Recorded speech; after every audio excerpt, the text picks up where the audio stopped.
sih? Gimana nih kabar kalian? Wah, senang sekali ya bisa bertemu di Sabtu ini.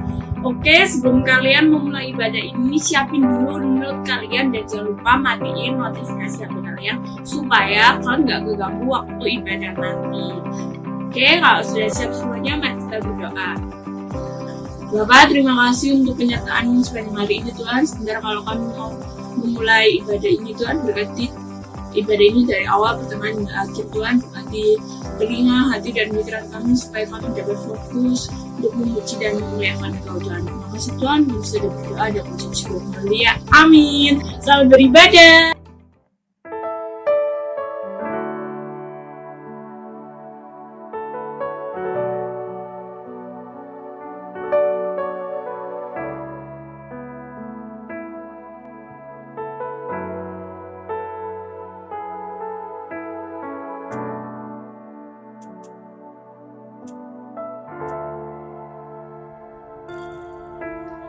Sungguh besar setiamu, Kau nyatakan bagiku.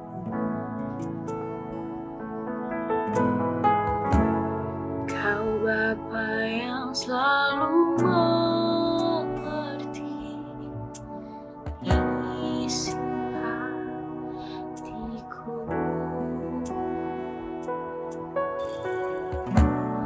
Kemuliaan-Mu Kau janjikan,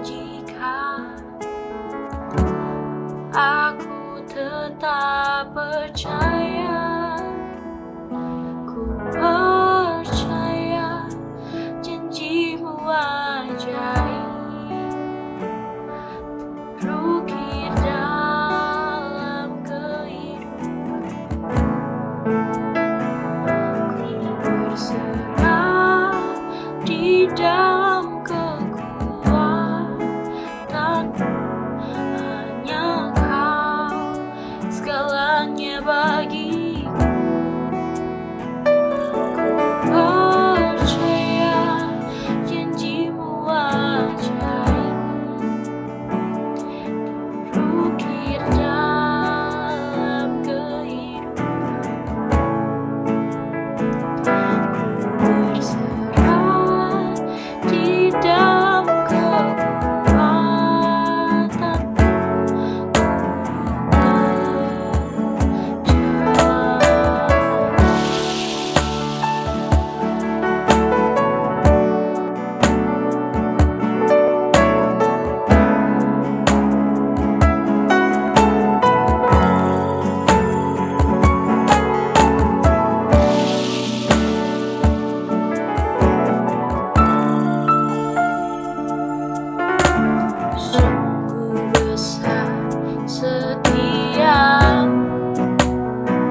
berserah di dalam kekuatan.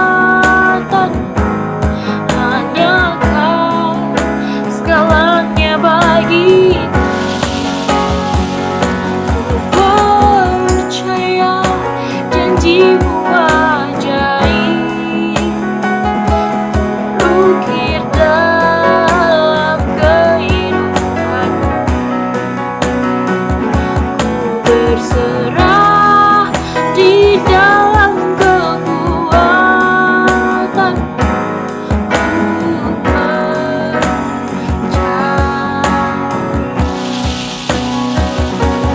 berserah di dalam kekuatan.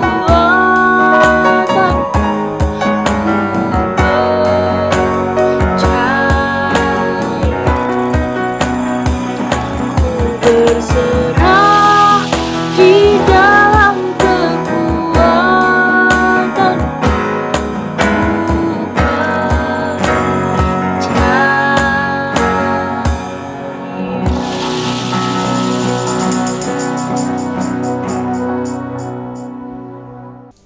Shalom, hai Frenzy.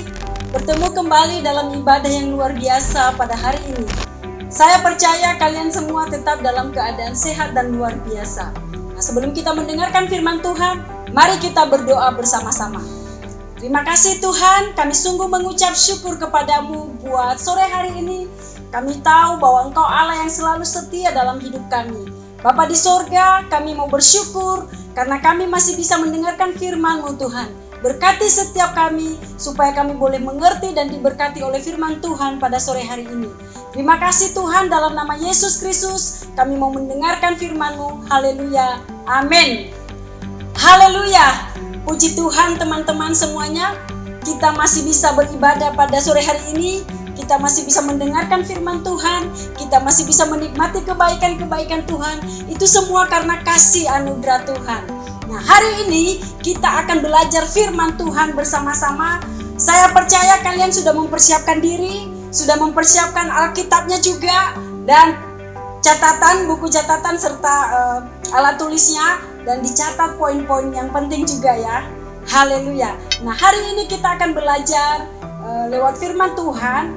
Kami akan bacakan dalam 2 Raja-Raja 5 ayat 1 sampai dengan 14. Saya bacakan semuanya. Dan kalau ada di rumah, Alkitabnya boleh dibuka, kita baca bersama-sama ya. Demikian firman Tuhan. Naaman panglima Raja Aram adalah seorang terpandang di hadapan tuannya dan sangat disayangi. Sebab oleh dia Tuhan telah memberikan kemenangan kepada orang Aram. Tetapi orang itu seorang pahlawan tentara sakit kusta. Orang Aram pernah keluar bergerombolan dan membawa tawanan seorang anak perempuan dari negeri Israel. Ia menjadi pelayan pada istri Naaman.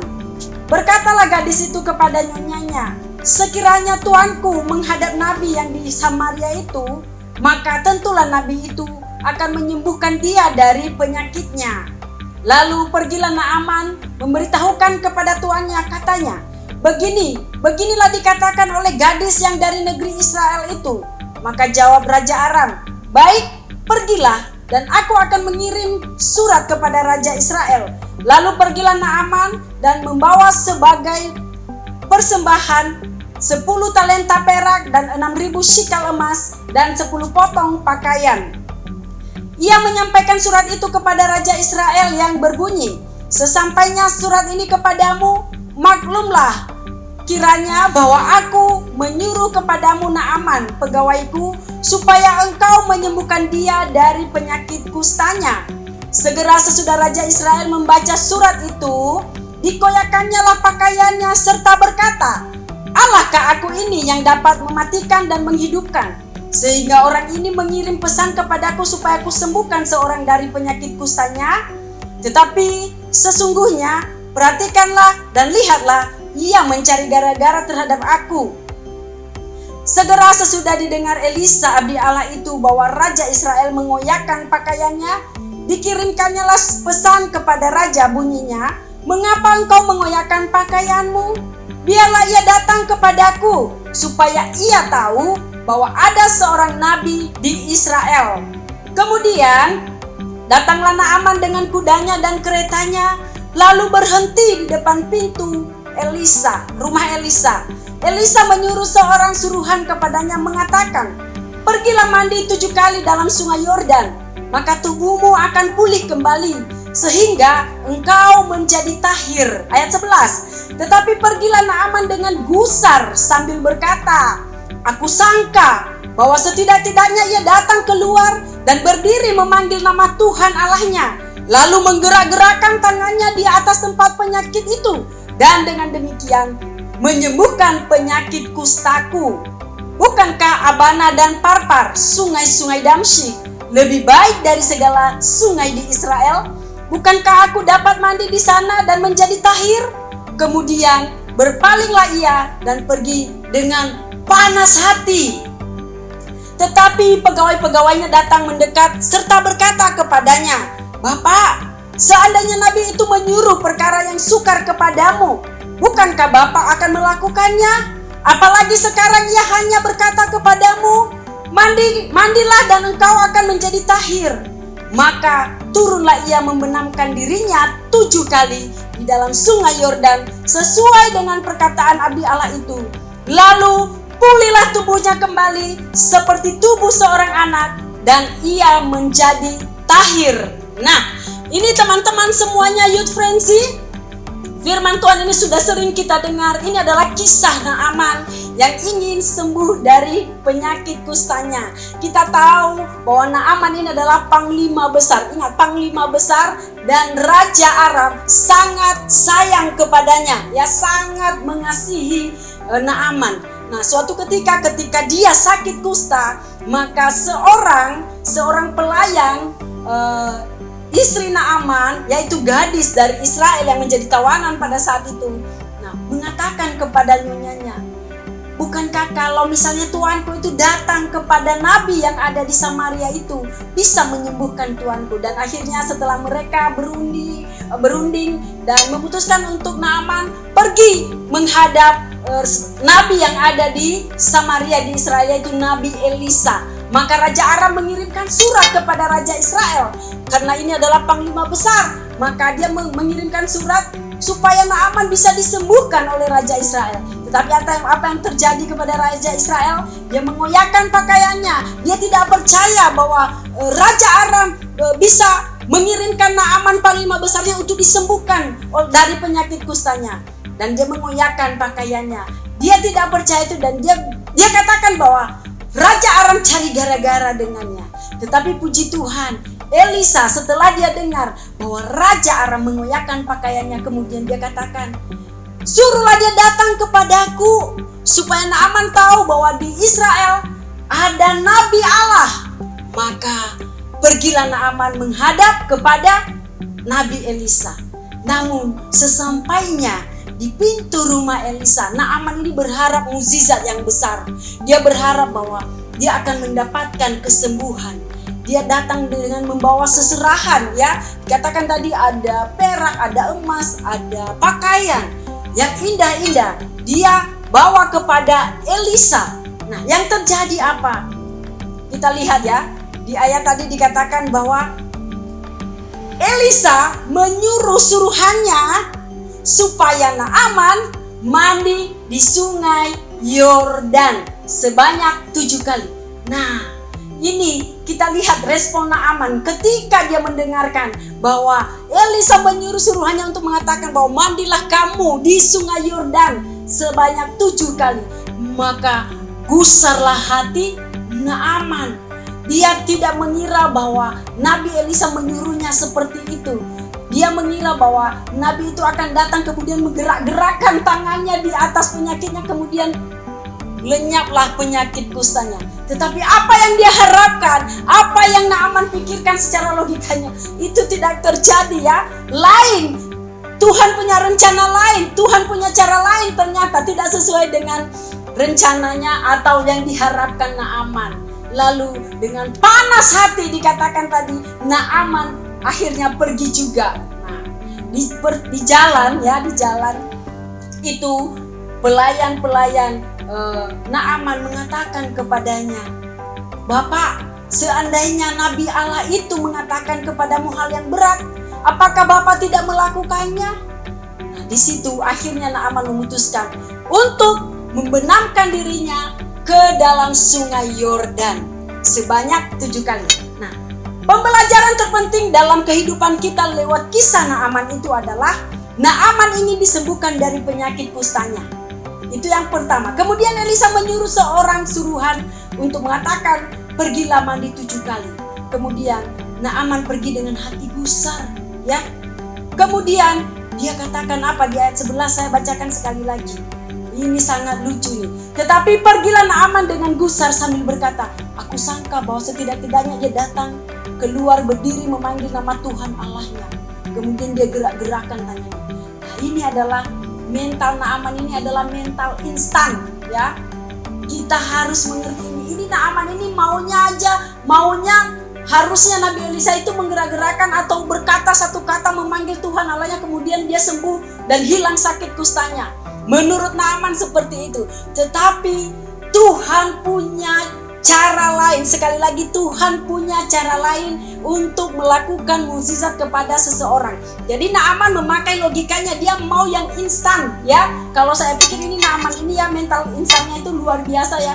Dia pikir dengan begitu dia akan sembuh. Dengan menggerak-gerakkan tangannya saja Nabi Elisa dia akan sembuh. Dia pikir seperti itu, tetapi Tuhan berkata lain. Jadi ada proses, artinya ada harga yang harus dibayar. Lakukan sesuatu. Ini artinya bahwa kalau engkau mengharapkan mukjizat terjadi dalam kehidupanmu, kita harus bisa melakukan sesuatu. Jangan mau instan, ya. Kita harus mau bayar harga, ya, bermodal dikit, ya, kata anak-anak muda zaman sekarang. Modal dikit dong, gitu ya. Jangan mau terima siap aja. Naaman punya mental yang instan, tetapi Tuhan punya rencana yang luar biasa, Tuhan punya cara yang luar biasa. Ini yang perlu kita perhatikan dalam kehidupan ini. Kalau engkau mau mukjizat terjadi dalam hidupmu, jangan mau yang instan, ya.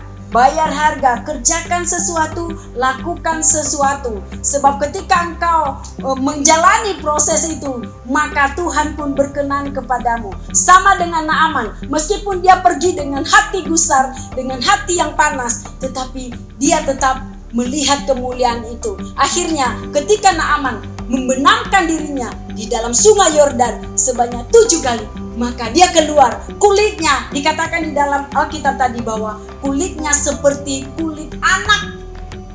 Ya, seperti kulit anak kembali. Artinya apa? Mulus, bersih, kustanya hilang, penyakitnya sembuh. Nah, ini yang luar biasa yang mau Tuhan ingatkan buat kita semua. Kita harus membayar harga. Jangan kamu menghindari proses kehidupanmu. Kamu harus bertanggung jawab. Makanya tema kita pada sore hari ini kami kasih gini: lakukan kewajibanmu dengan sungguh-sungguh. Sekali lagi, lakukan kewajibanmu dengan sungguh-sungguh. Nah, itu yang pertama. Yang kedua, kita melihat juga ada seorang anak muda juga di dalam Alkitab saat Tuhan Yesus memanggil mereka, yaitu seorang nelayan, ya.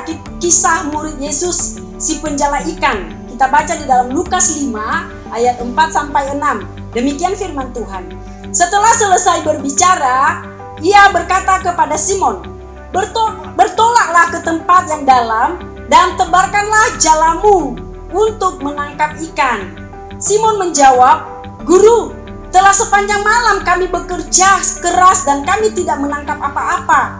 Tetapi karena engkau menyuruhnya, aku menebarkan jala juga. Dan setelah mereka melakukannya, mereka menangkap sejumlah besar ikan, sehingga jala mereka mulai koyak. Nah, ini dia yang mau kami katakan. Ini contoh yang kedua dalam kisah Alkitab, yaitu penjala ikan, yaitu si Simon penjala ikan dan teman-temannya, ya. Ketika mereka setelah melakukan pekerjaan mereka semalam-malaman, mereka mencari ikan, tetapi mereka tidak mendapatkan apa-apa. Nah, saat Yesus melihat itu, dia katakan apa? Tebarkanlah jalamu, ya. Tebarkanlah jalamu, bertolaklah ke tempat yang dalam dan tebarkanlah jalamu untuk menangkap ikan. Terus jawab Simon apa? Guru, telah sepanjang malam kami bekerja, tetapi kami tidak mendapatkan hasil apa-apa. Tetapi karena engkau yang menyuruhnya, aku pun melakukannya. Wow, ini respon yang luar biasa dari seorang anak muda ini yang bernama Simon DKK. Ya, Simon dan kawan-kawan maksudnya ya teman-teman. Dia merespon perkataan Tuhan Yesus ya. Ketika Yesus menyuruhnya untuk bertolak, menebarkan jalannya agak dalam, maka Simon langsung melakukannya. Karena engkau yang mengatakannya, yang menyuruhnya, aku pun melakukannya. Wow, ini mental antusias ya, yang perlu kita contoh. Jangan seperti Naaman mental instan, tetapi mari kita contoh kehidupan Simon ini sangat luar biasa. Respon terhadap sesuatu yang dikatakan oleh Tuhan kepadanya, dia selalu siap. Ya Tuhan, saya siap, saya lakukan karena engkau yang menyuruhnya. Dan ketika dia siap melakukannya, ketika dia melakukan kewajibannya dengan sungguh-sungguh, maka hasil akan dia dapatkan. Maka hasil mereka mendapatkannya sejumlah ikan besar. Dikatakan sampai jala mereka hampir koyak. Itu karena berkat Allah melimpah bagi orang-orang yang merespon perkataan firman Tuhan. Saat ini juga, kamu sekalian dimanapun kalian berada, ketika engkau mendengarkan firman Tuhan ini, renungkanlah firman Tuhan ini. Ketika Kameri membaca firman ini juga, Kameri sangat tersentuh dengan firman ini.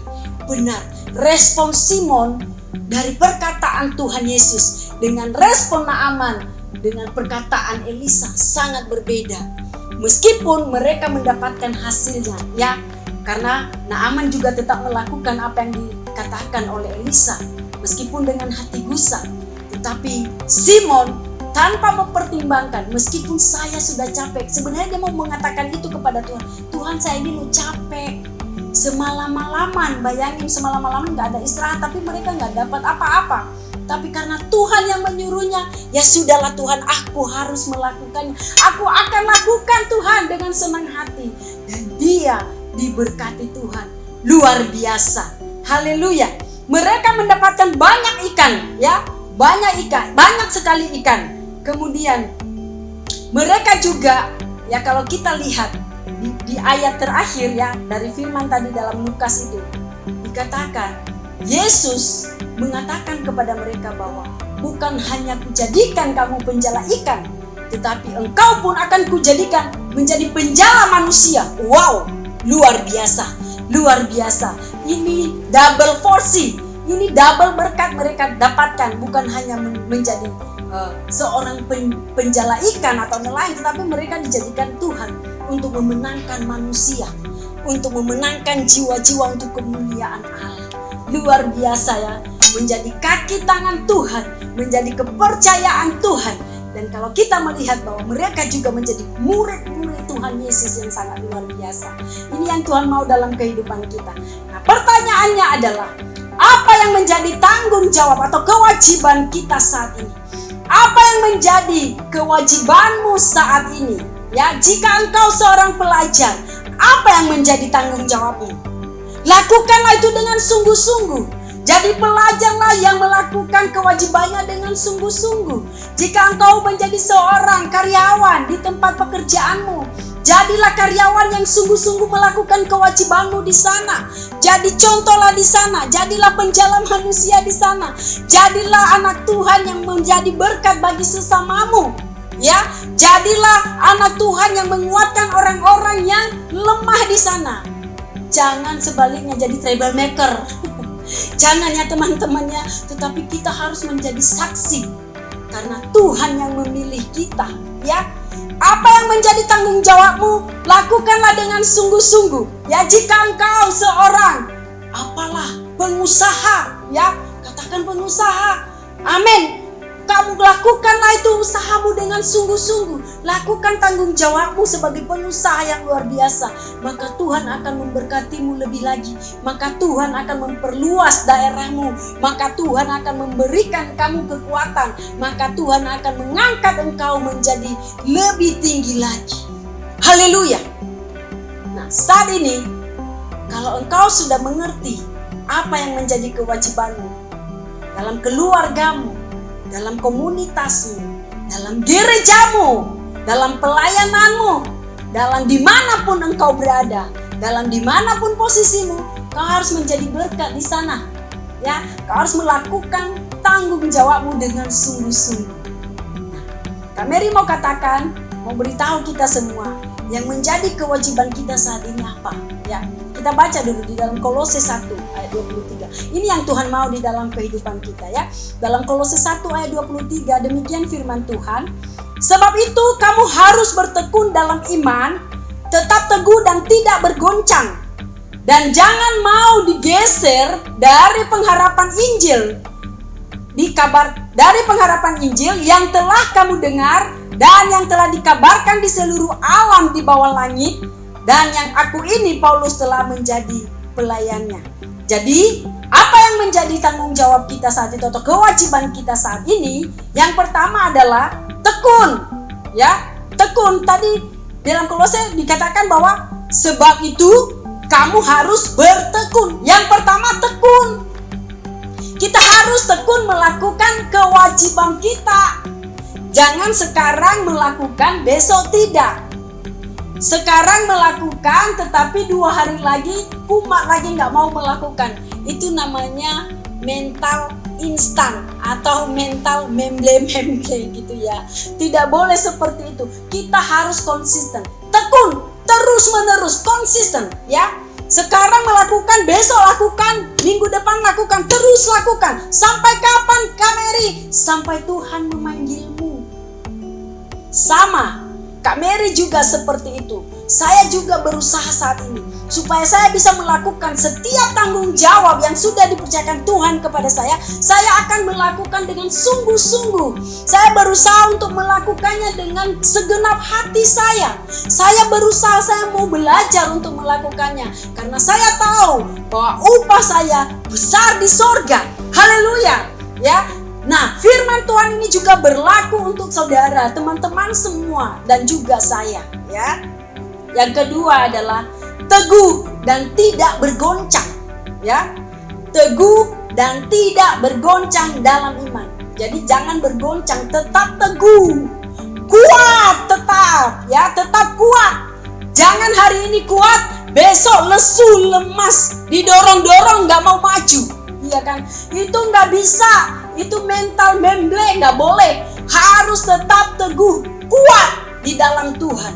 Karena Tuhan akan memberikan kekuatan meskipun kita lemah. Tuhan sendiri mengatakan, aku akan memberikan kekuatan kepada orang yang lemah. Makanya jangan menyerah, tetap teguh dan jangan bergoncang sedikit pun ya. Kemudian jangan mau digeser dari pengharapan Injil. Ini yang penting. Jangan mau digeser dari pengharapanmu. Apa yang kau harapkan saat ini? Pengharapanmu di mana kamu taruh saat ini? Kepada siapa kamu berharap saat ini? Saya percaya semua kita menaruh pengharapan kita kepada Yesus. Dan jangan ada satupun yang mau menggoncangkan kita dari itu. Jangan biarkan imanmu bergoncang karena sesuatu hal yang menarik menurut matamu, yang sesuatu hal yang menguntungkan menurut jasmanimu. Tuhan tidak berkenan seperti itu. Tuhan mau supaya engkau tetap kokoh, kuat, teguh, dan tidak mau bergeser sedikit pun. Luar biasa loh tuh ya. Kalau tidak mau bergeser berarti apapun, mau badai, mau tsunami, mau corona, mau apalah itu, saya tidak mau bergeser. Saya tetap di sini. Saya tetap berpengharapan kepada Tuhan. Meskipun banyak godaan, meskipun banyak tawaran yang menguntungkan, tetapi kalau itu tidak sesuai dengan kehendak Tuhan, mohon maaf gitu ya. Kita harus mengatakan no, ya. Kita harus tetap berdiri teguh di hadapan Tuhan dan tidak bergeser sedikit pun dari iman dan pengharapan kita. Sebab pengharapan kita adalah di dalam Tuhan yang hidup, bukan pengharapan kesia-siaan, tetapi pengharapan kita adalah pasti, ya, pasti. Kemudian yang berikutnya adalah tetap harapkan yang terbaik. Nah ini dia, tetap berharap yang terbaik meskipun tidak mungkin datang yang terbaik.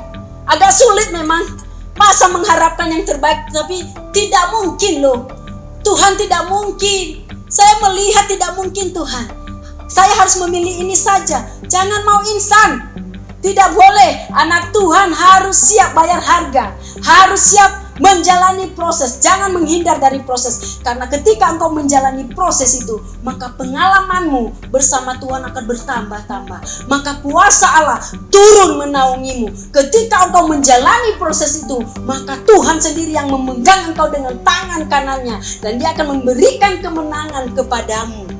Jangan menghindar dari proses. Tetap berharap yang terbaik meskipun tidak mungkin datang yang baik. Ingat, impossible is nothing.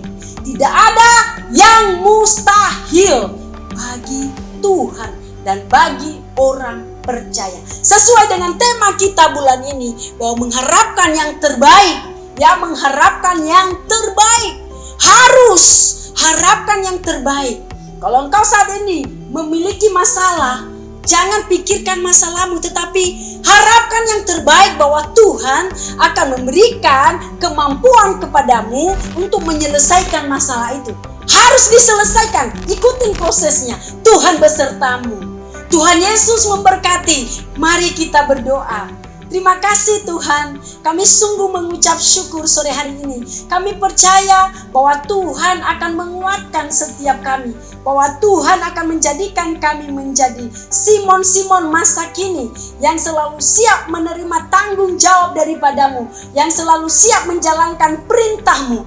Jadikan kami menjadi saksimu Tuhan. Biarkan kami tetap berdiri teguh dalam iman kami untuk berpengharapan kepada Engkau seumur hidup kami. Aku berdoa kepada setiap anak-anak muda saat ini, khususnya Youth Frenzy FHCC. Tuhan, Kau berkati mereka. Yang melihat video ini, berkati mereka. Biarlah firman-Mu ini boleh bertumbuh dan berbuah di dalam hati kami, sehingga kami menghasilkan buah yang banyak dan nama Tuhan dipermuliakan dalam kehidupan kami. Terima kasih Tuhan. Kami serahkan hidup kami dalam tangan-Mu. Kami percaya Tuhan selalu ada bersama kami. Bersyukur di dalam nama Yesus. Haleluya. Amin. Oke, selanjutnya aku mau kasih tahu ke kalian buat minggu depan hari Sabtu jam 5 sore masih ada ibadah Youth Frenzy di channel ini pastinya. Jadi buat kalian jangan lupa subscribe dulu dan follow Instagram kita di @youthfrenzy.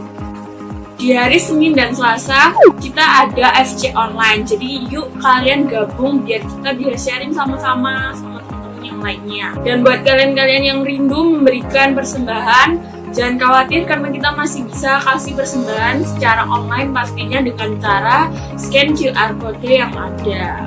Oke, see you next week and God bless you.